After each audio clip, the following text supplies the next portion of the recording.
The ideal soil consists of elements we don't typically think of as soil at all. In fact, one of the most important aspects of soil is the space between the particles. Soil space results from a process called aggregation. Under the right conditions, solid matter will aggregate, forming PEDs, creating a void space between the masses. This allows air and water to fill this area. Think of it like this. Sugar is like unaggregated soil. It's loose and easily blows away.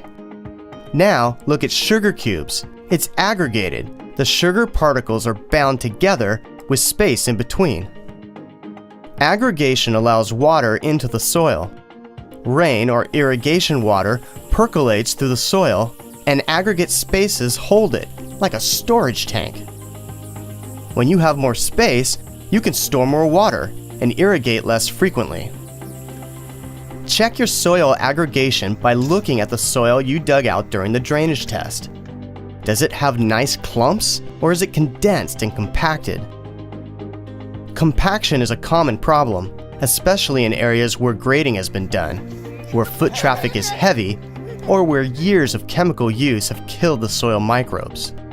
Compaction is when soil particles or aggregates are pressed together. This reduces pore space, which keeps air away from plant roots and keeps water from infiltrating and draining. Look at this example. The soil on the left has very little compaction. See how the roots grow all the way down the tube? Notice how tall the green shoots are. The high compaction on the right has almost no visible roots and stunted growth. Which plants would you rather have growing in your yard? Here's how to tell if your soil is compacted. Take a turning fork and plunge it slowly but firmly into the ground. If your garden has a foot or more of penetrable soil, your compaction is minimal. New roots will grow with ease, and water will effectively penetrate and drain. Anything less, and you probably have some soil compaction. Using a turning fork, an aerator, or a tilling machine, you can create gaps in the soil to loosen compaction. Because it breaks up the fungal connections, it should only be done once to prepare your planting beds. Follow all of these activities with a layer of compost to feed the soil food web that will help build the aggregate spaces. Mulch can also feed the soil and help loosen compaction over time.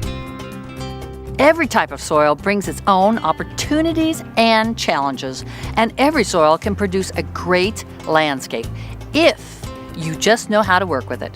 Knowing your soil's mineral, organic, and aggregate composition is the basis for maximizing the water savings potential for your landscape makeover.